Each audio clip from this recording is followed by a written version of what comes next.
Hello and welcome. My name is Jeanette. I'm going to show you the step-by-step process I use to take everything that I got from the store, pack it up, and ship it to Amazon. I'll even show you what it looks like in Seller Central with their new web form. Before, you used to have to download this Excel spreadsheet, horrible. Now they just have a web form where you type in what item goes in which box, and it's so much better. I'm sure everybody does this differently, but I'm just going to show you how I do it. The first thing I do is clean my office. Dust, vacuum, and the reason I do that is to minimize any dust or hair getting into my shipment or on my products. I don't want that. The next thing I do is I start adding my products to Seller Central. And I add them to my inventory if they're not already in my inventory. I would recommend getting one of these things, the little scanner. It'll help get your products into Seller Central faster so you don't have to type those long numbers in. And I mean, this thing's just fun. While I'm adding my products to Seller Central, I'm also going to be checking Keepa and IP Alert just to make sure that I really do want to send these products in. It's a good buy. The rank hasn't changed, the price hasn't changed before I send it in. And I also did this first so I don't spend any time taking stickers off and I don't waste any money putting things in poly bags. That's a mistake I used to do. I used to prep everything and then add it and then waste my time. So don't do that. Put your stuff in first, do your research, decide if you really want to send it in, and then move on to the next step. Definitely make a list of each item description and how many you have of each item. Go ahead and put the expiration dates for any food items also. This is going to come in handy. Okay, I've added all of my products to Seller Central. I got my list with how many of each items, and I've got the expiration date. The next thing I'm gonna do is go into my inventory, select all the things that I wanna send in, and hit send replenish inventory. I have 17 items on my list and I just selected 17 items on my Seller Central inventory. So that matches up. Here I have all of my items, all 17 of my items selected. I'm gonna push yes, continue. And then here is where you're gonna start filling in information one by one. I'm just gonna fill out each one of these rows and go by my list. You might need to add your prep and labeling details.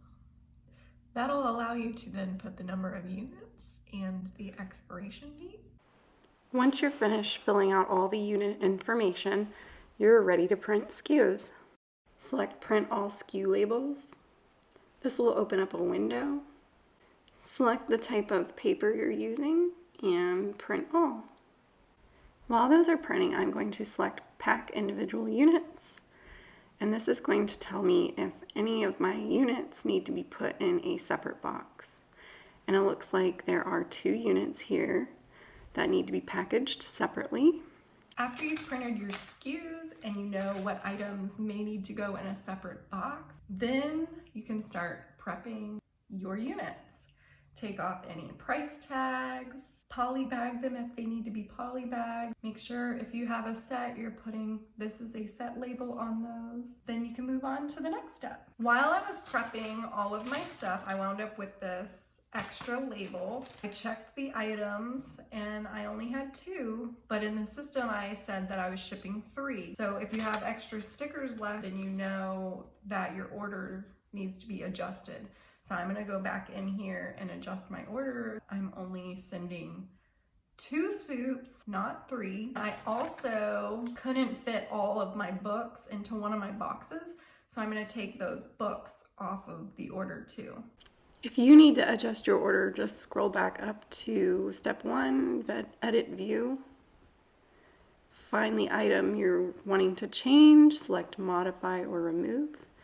Here I can change the quantity of my soup, and then I'm going to go find those books, and I'm going to change the quantity of the books that I'm sending in. And then select ready to pack, and that will save your changes. I'm also going to go down here to print all SKUs because I need to reprint a label I accidentally ripped. So I'm gonna find the item, here it is. I'm gonna say how many labels I want. I just want one, select print, and then I can reprint that one label. Now that I've made those few adjustments, I am ready to move back to pack individual units. And now I'm ready to move on to the next step. Now that all my units are prepped, I'm gonna start packing them into boxes. And while I pack them into the boxes, I'm going to make a note of what the box is, how much it weighs, and what goes in the box, and the dimensions. And then I like to write on each box, flap, I'll write box 1, how many pounds it is, box 2, I'll show you. Box 2, how many pounds? All right, my units are now boxed up, they're weighed, I have the dimensions, and I have a list of everything that is in each box. I'm ready to purchase shipping. I can't fit everything into one box, so I'm going to select multiple boxes will be needed, and I'm going to be using their web form. So just click on that, and I'm going to put that I have 4 boxes for all of the stuff. Now I'm going to open the web form, and here you will see all of my items on the left, and you'll see each box up top. And now I'm just going to start putting in how many of each item goes in each box. And I'm just going to do this until all my numbers match up, and I'm going to double check everything. Once you've filled out all the quantities, you can come down here and start putting the box weight for each box.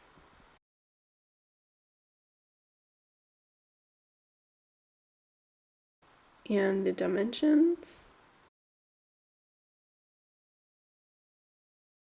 And you select which boxes have the same dimensions. And if you need to add another dimension, just click that add button.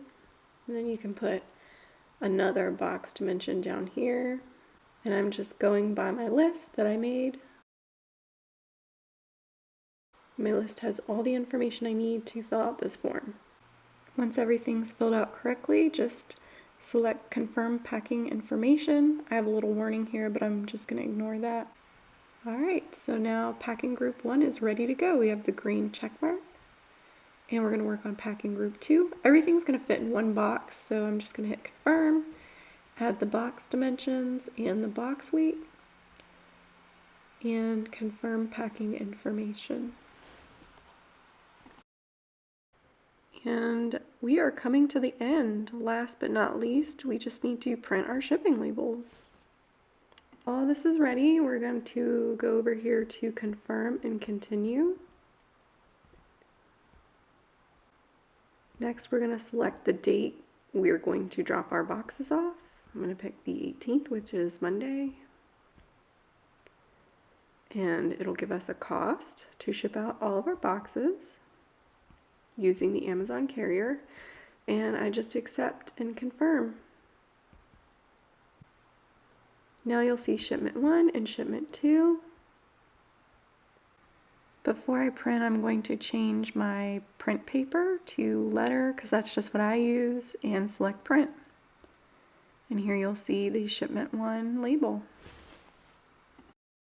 I'm going to do the same thing for shipment 2. I'm going to change my paper and select print. Now that I've printed my labels for my boxes, I'm going to stick them on my boxes, tape them up, and they're good to go to UPS. Done. And that's it. That's how I pack up my shipments. If you found this video helpful, please give me a thumbs up and subscribe. If you have any helpful tips, please share them in the comments below. Thank you so much for watching. Bye.